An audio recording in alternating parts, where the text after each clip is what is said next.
Hello and welcome back to Mandibil. I thought I'd make another video, a follow-up video to my video series here, which I call The Scope of My Philosophy. And Johnny Isometric has yet again commented on my recent follow-up video, and I wanted to elaborate on these questions slash answers of his, right? And because this is sort of the next step in my development as a philosopher, so to say, right? That I try to get an overview of everything and then try to get it into writing, or at least something along the lines of a book. That's the format the idea I'm working from at the moment, at least, right? I might change my mind on it, but so far so good, right? And this is the diagram you're seeing here is basically this diagram is basically sort of an overview, a starting overview of what I need to get through, right? You could say, well, how do I decide what I need to get through? Yes, because I've already done the philosophy. So what I'm presenting to you is not my thinking, but the final result of my thinking in a basic overview, right? So when I present my thinking here, it has already been done, or at least to a large extent done. There might be a few details here and there where I sort of, oh, okay, I will put it this way or that way. It's not like a complete, pristine, every word has been turned, it's not like that. But I have a sufficient overview in order to get down to something that would be functional all the way through. I'm pretty convinced about that, unless something completely left field pops out that I've overlooked or something like that, right? So there will not be any Copernican turns here, like to reference Immanuel Kant, right? But if you are writing, in the case, for instance, if you were writing a book or doing some groundwork philosophy like this, and you were a naive realist, and then in the process figure out, oh my God, that doesn't work. It's self-contradictory. It's a paradox.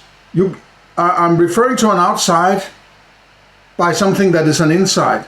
Every time I refer to something outside, I'm actually referring to something I have access to. Then if I have all access to all that I'm referring to, why would I call it an outside? And it is the hand outside the brain or outside the head, right? How can it both be outside and inside at the same time? If I suddenly figure that out a third away through my writing of a new book, I would have to reset everything and start from scratch, obviously, right? It's a foundational thing. But as long as nothing like that occurs, which I don't expect after all these years, right? But you shouldn't, you should always be open for, and that's why I'm taking, there haven't been that many other, questions, or I'm not trying to bash anybody, right? It's only if you start to sound like you're not taking this actually seriously, or you're sort of just saying, you're stupid, or something like that. I'm not going to go that route. But I want as many people as possible to scrutinize what I'm presenting. So they ask questions, both because it might not be particularly clear what I'm saying, and there might also be some problem in what I'm doing. And it's also, as we will see in the next question from Isometric, it might be very much along the lines of, why are you using this word to describe that thing instead of using this definition of the term that could be this and that, and so on, right? And then we're going into a very subjective territory, in my opinion, because defining something is actually up to you, right? You shouldn't let somebody else guide the understanding of your experiences or your phenomena and how you approach them, which is basically your philosophy. I mean, and this is what most people do in the world. They basically are all sheeples who just, you know, I mean, it's kind of, when you really realize where I'm coming from, right? It is kind of scary how controlled people really are. Even people who feel that they are really individual and thinking for themselves, they're still controlled. If nothing else, controlled by their own dogma, right? Your own dogma are probably the hardest ones to get rid of, because you have to do it. And if you don't spot them, I mean, it's like people are trying to fool you or something when they, you know, discuss these particular kinds of subjects with you, right? And I'm no better than anyone else in that. Maybe I'm better at getting rid of my own bad thinking than most people. I would hazard that guess, right? But 15 years ago and more, boy, did I suffer from my own, you know, pig-headed, you know, hard-headed understanding of things, which was a detriment actually for my life, because I would then not be able to face important questions and aspects that would then escalate out of control, right? Which happened in some cases, right? Because I didn't deal with these aspects. I wouldn't call it sort of like, you know, shadow work by Jung or something like that. But there might be aspects of it also, right? But it was more like there was areas I didn't scrutinize philosophically and just left alone and expected somebody to take care of it, something like that, right? But all of this was based on the idea that somebody else is taking care of it, as I say. And why would I trust that? Because I had been groomed by, you know, my surroundings. So at the end of the day, a reason why you need a good philosophy of your own is to take care of your life in a way so you don't get these all of a sudden huge detrimental events in your life happening, right? I mean, you could say that morality is what it is about. People tend to have a skewed idea of what it means to do morality or ethics, and what the point is and the result should be. I'm one of those who, my approach is probably quite different than most. But, you know, as I say in the diagram here, adjust my actions, right? It's the one thing that people overlook. It seems that most people understand philosophy as somebody directed at somebody else. Yes, but your philosophy is directed at you. When you are presenting philosophy, you're not dictating people what to do and what to think and how to think. Maybe a bit how to think is embedded in it, but it's a presentation of your philosophy. It is not your philosophy. Your philosophy is in your mind, so to say. When I present it, I expect these words and sounds of mine to get out in an external world I don't have access to, and be received in a similar way that I am receiving similar situations where somebody else does it, in my opinion. But it's all subjective in a sense, right? So what I'm also opening the door for is, if you have a definition of a term that I'm also using, basically your definition is as good as mine, even if they differ. It's what the term points to that is important, not the term used. And it's also a problem of presenting philosophy, because you're not inventing new words. Because if you invented a lot of new words, you would have to explain these new words using some old words. And then you might as well just use words that we're already using, like existence and experience and so on, right? So it's a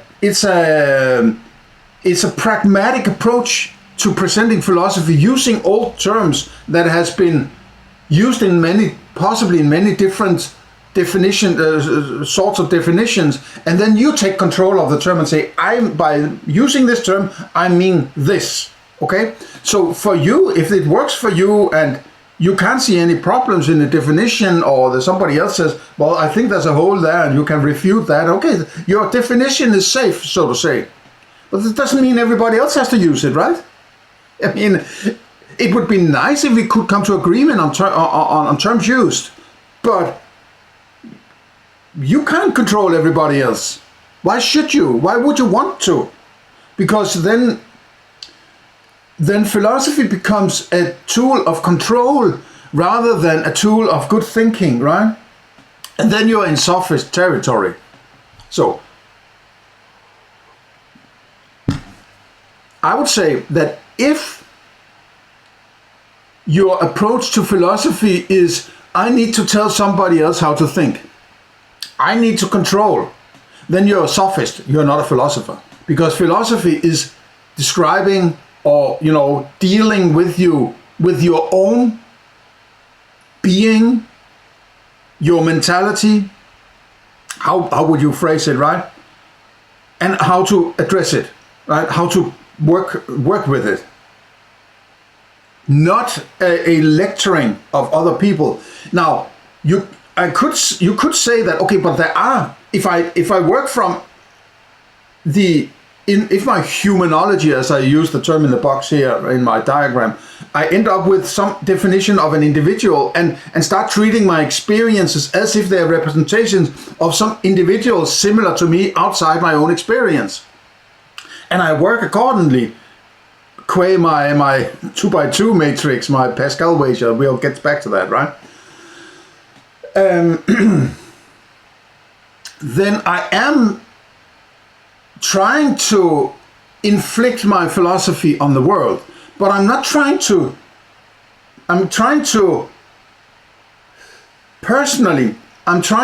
inspire rather than direct, right? I don't want to tell anybody what to do, because if I'm wrong if my philosophy doesn't work for somebody else, or a lot of other people, so to say, me inflicting my philosophy on them is not helpful for them, but it might be helpful for me. And if you take a guy like Stefan Molyneux, who is awful at philosophy, right? He has a lot of followers, supposedly. He used to have more, I think. So he's dependent on his cash flow by giving some people what they want, but they might not need what he's giving them. But as long as he has convinced them that they need his philosophy, they're sort of in the cult, so to say. So it's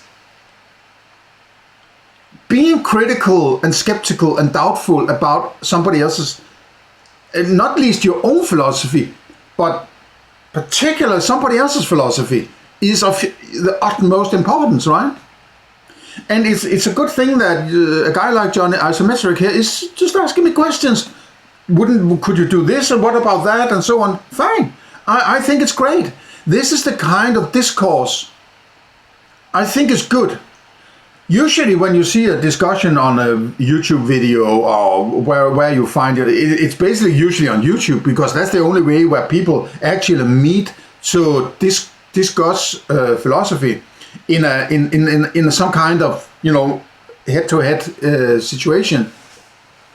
Otherwise, it's sort of dictating from papers thrown out from the higher echelons of academia, which is so fucking boring, right? And basically useless. They're just sitting there smelling their own farts, or trying to fart even to create a smell, right? Doesn't matter how it smells, as long as there's a fart, then I'm an academic, right? Okay, maybe I should get to the next slide, which is the next questions by Johnny SMH, and I'll try to take it step by step and see where it goes, right? So I've only read through them and sort of, pondered a bit, but this is basically on the fly. So I usually work best when I'm thinking while I'm talking. So planning out something and then presenting it, then I'm not as much in it mentally as if I'm working with it as I read it. So that's just the best approach out of respect of my listeners, I would say, right? Okay. Johnny Isometric says, I think we may be using different definition of existence. Okay, so be it. But I'm a little worried for you, right? And I'm a little sort of disappointed. I think we may be using different definition of existence. It's like, well, yeah, okay, so be it. If you have another definition, why do you need to say that? It starts to sound a little, okay, I've listened to you, I have something else, so I don't need to listen to you. And maybe I'm over-interpreting this, right? But this I've seen this before, that you open up to get somebody else's opinion, and then you use that opinion to say, well, I have a different opinion, right? I don't think you're using the same definition as I'm using, right? I'm maybe over-interpreting here, but just be careful that you're not just retracting into your dogma, right? He follows up and saying, when I say experience is a subset of existence, I just mean it's almost start to sound like gaslighting, right? Oh my God, you didn't understand it, right? I just meant this. Careful, mate, right? And when we're doing a discourse like this, I'm opening up. I haven't seen your philosophy presented, right?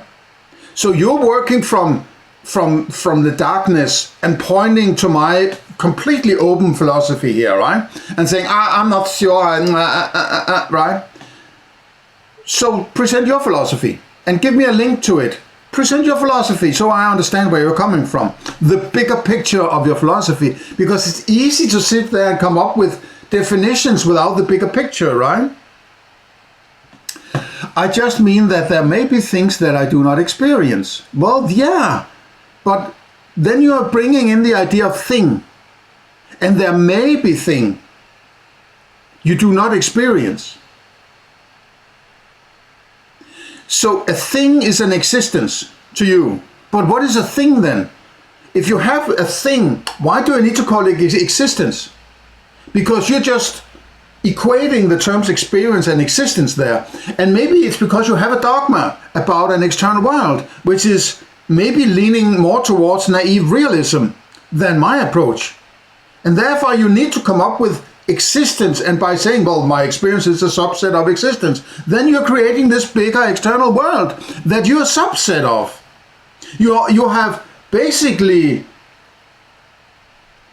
you're bowing down to an external world out of your own dogma. Don't do that, because you can't. It's the fallacy of the metaphysics. This is a kind of metaphysics.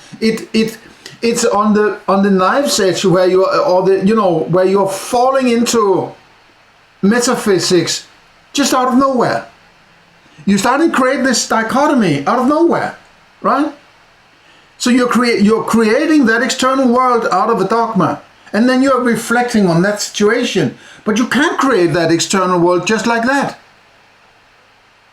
You have to start with what you have in order to make some kind of delineation of what it means to be beyond that which you have, right? But then you're doing that, there's everything, and I only have a subset of that everything. And then you are creating an external world without justifying it. Just be careful that you're doing it. It's very, very easy to fall into a trap here, right? This is what I desperately try to avoid, and try to explain that you should try to avoid it, because it's basically just dogma.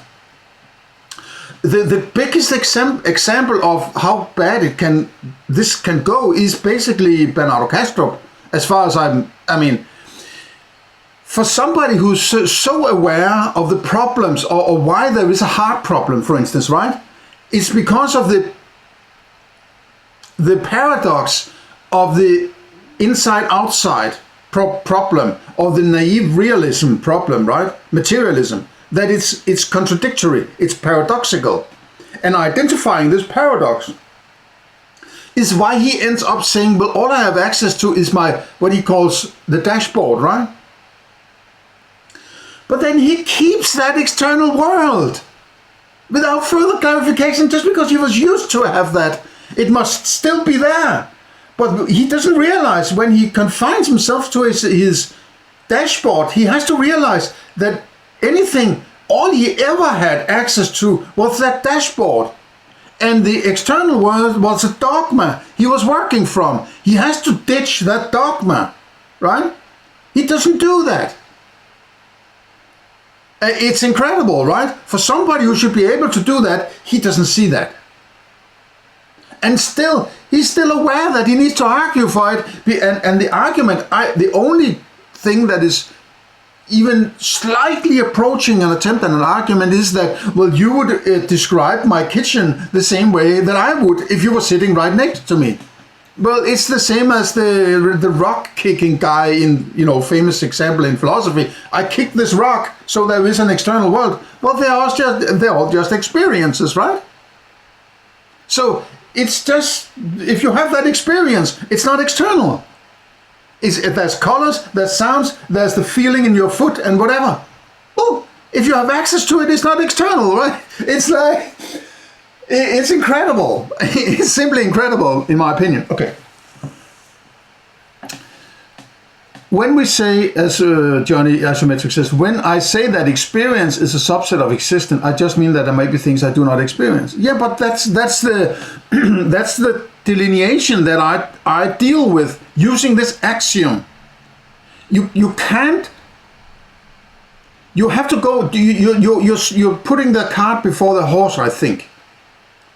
You are establishing something that is dogmatic, and then you reflect philosophically on that. Everything needs to be established philosophically, and in cases where you can't get to it, if it's beyond your experiences, so to say, beyond your phenomena, it can only be axiomatic. And my approach is using, Pascal's wager thing. I don't want to bring Pascal into it as such, but the risk assessment box, right? I showed you in the recent video. I'm getting back to that later in this one. So it's a matter of definition also, right? And I'll get to the next slide after this one, but I'll stay here until I've read all of the questions, right? But as you know, I have the ontology that there's qualia, cognitions, and abstractions, right? And I've described it quite clearly why I use this kind of categorizations, because there are particular interdependencies that I haven't seen any flaws in. It may be a little difficult to align your thinking along these lines, because I've never seen anybody do something like this. But I have not found any flaws in it yet. There might be some sort of gray areas maybe, right? And there might be some further categorization and interdependencies among abstractions. I'm quite convinced that there are. But since they are all purely subjective, in my opinion, they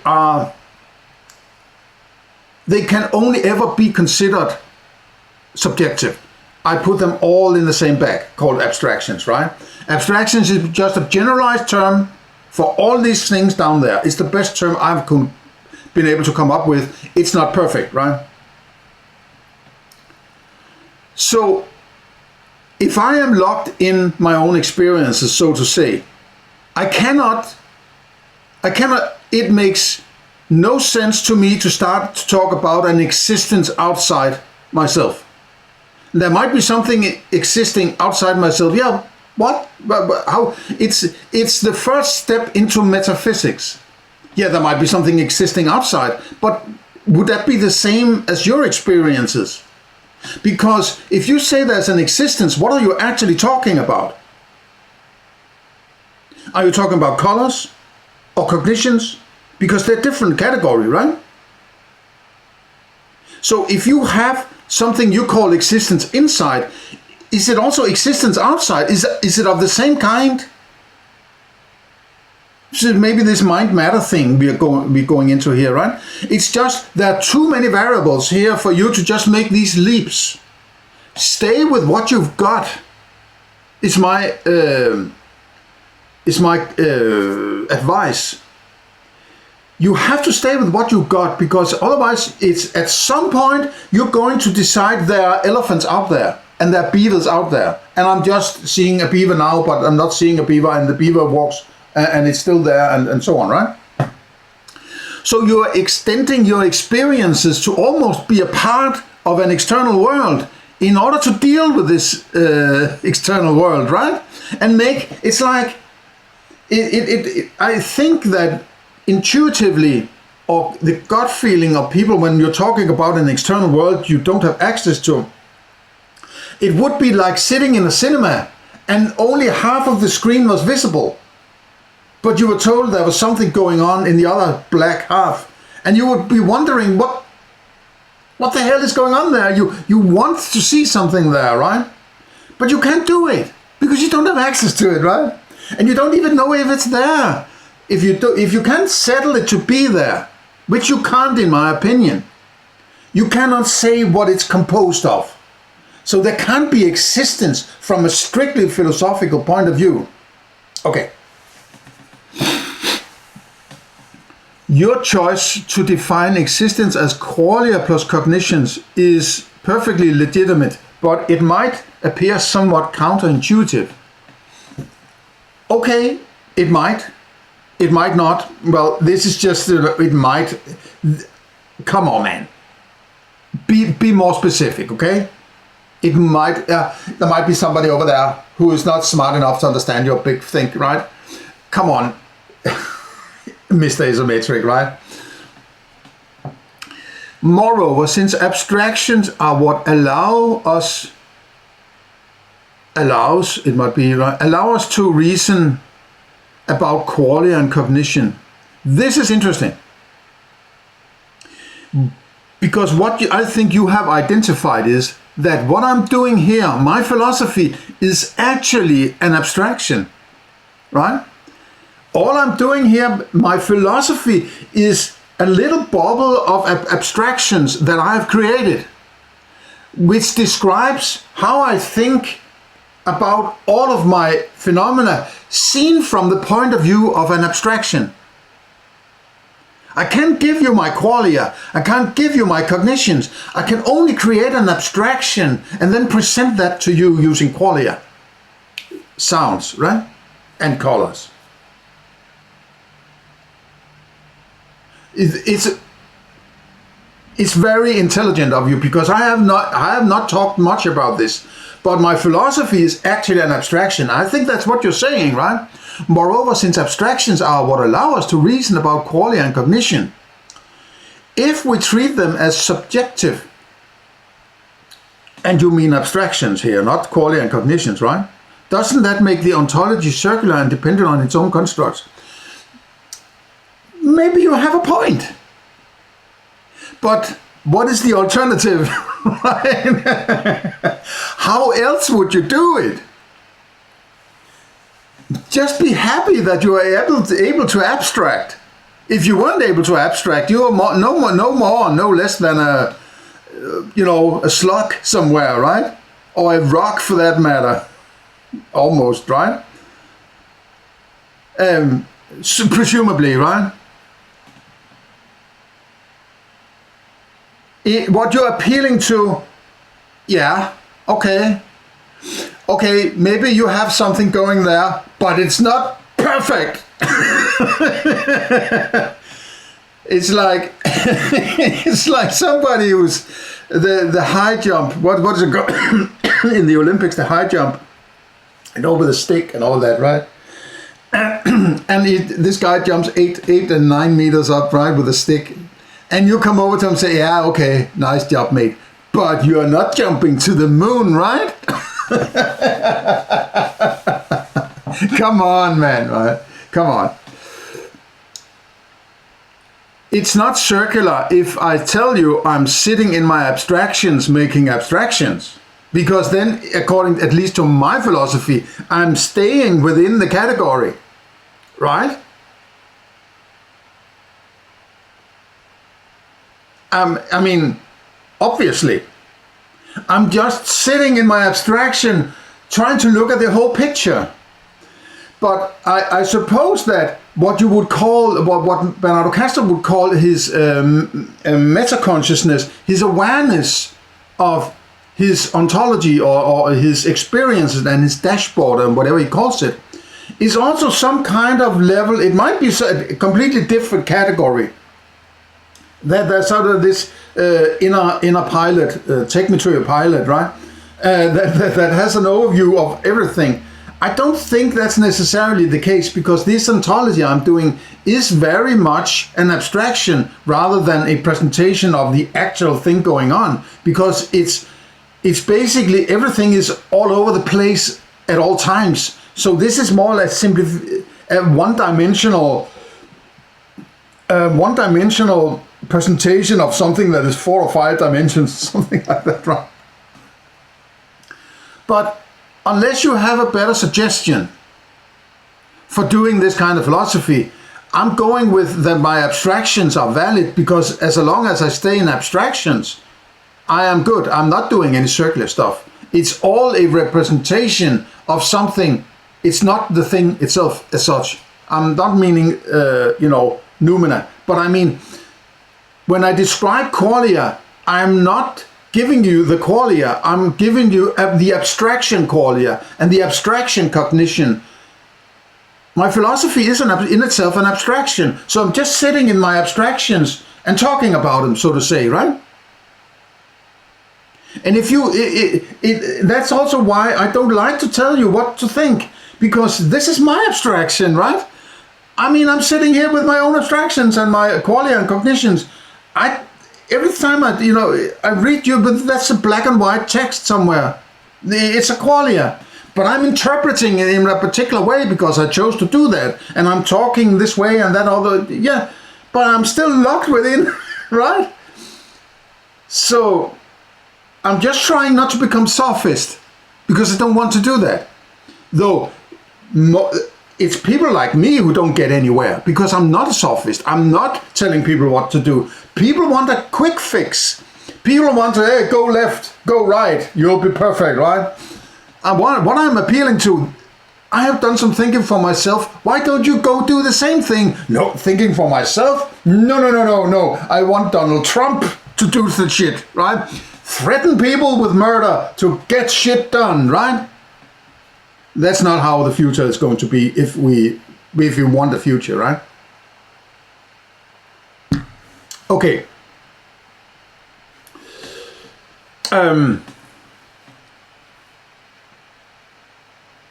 I don't think that's circularity, but you might want to give it a new thought, and other listeners, you might chip in if you are seeing something here that I've overlooked.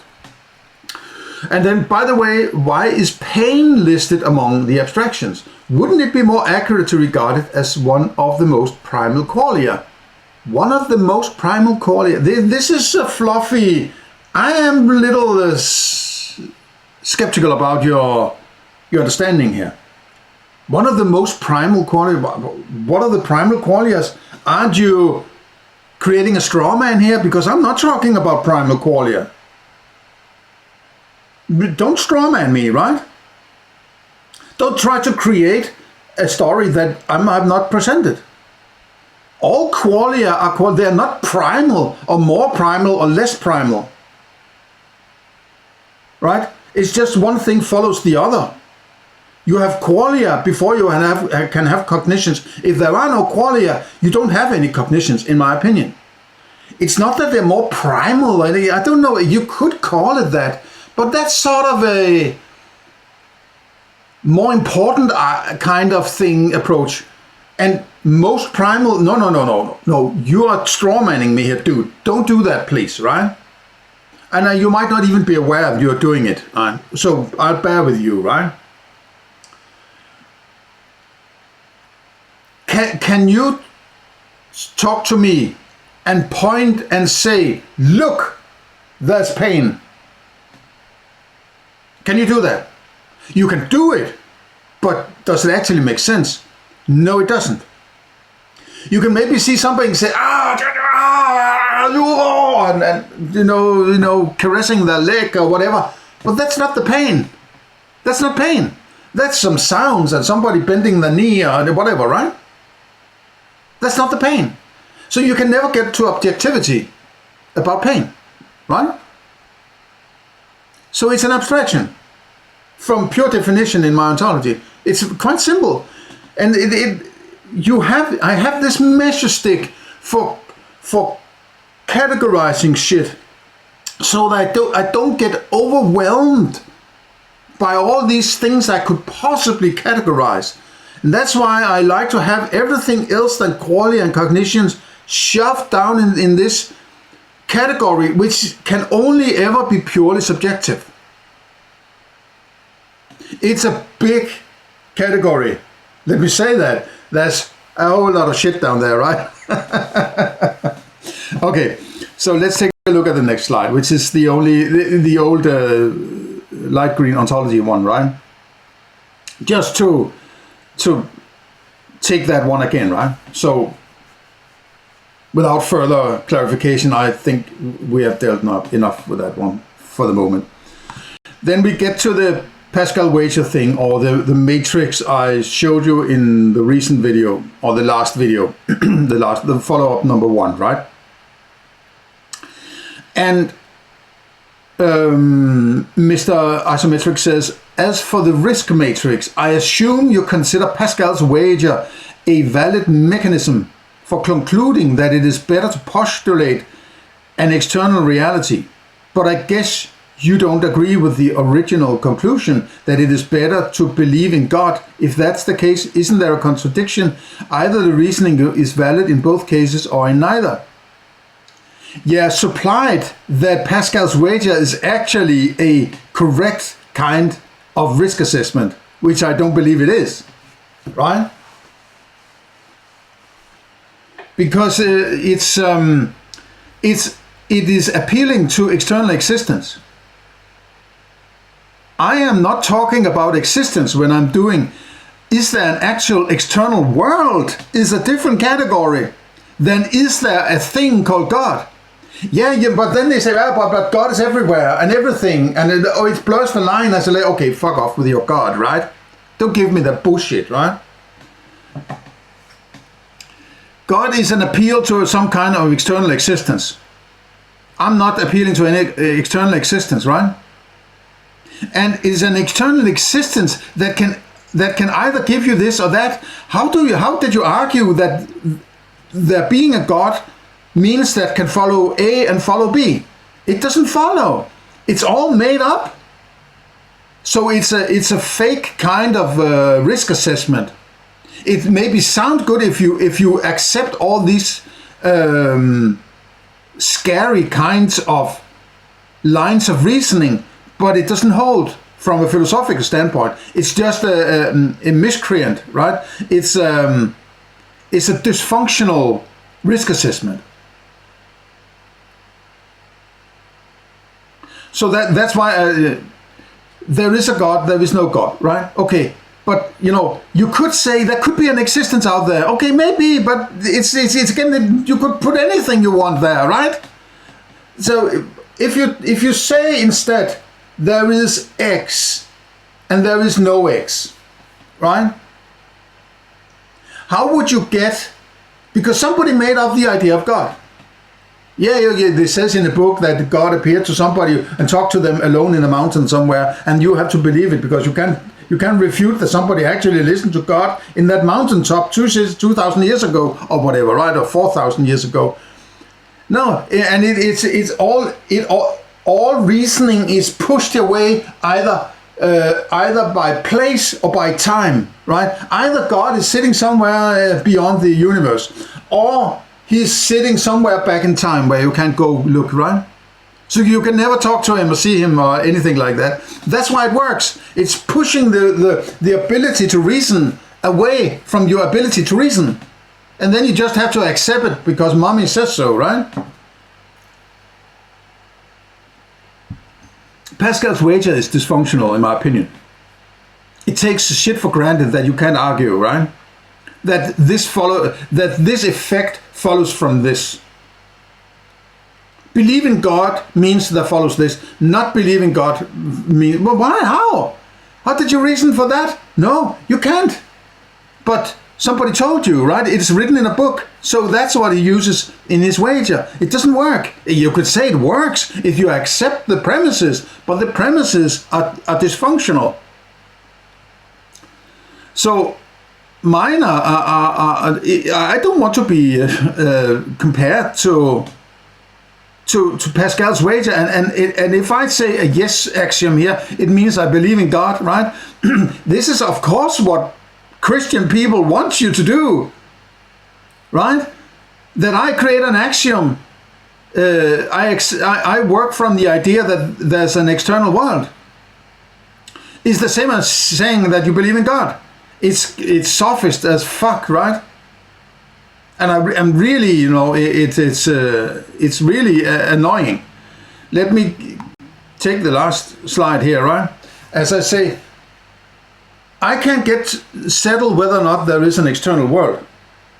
I'm not talking about what is in a potential world, right? Pascal takes for granted that there is an external world without clarifying it, and says that's where God is, or could be maybe, right? So he uses sort of a sophist twist of this matrix I'm using here in order to make it a good idea. It's sort of a pragmatic approach to believing in God. You better do it. It's at the end of the day, you will probably be more, you know, it will be better for you, right?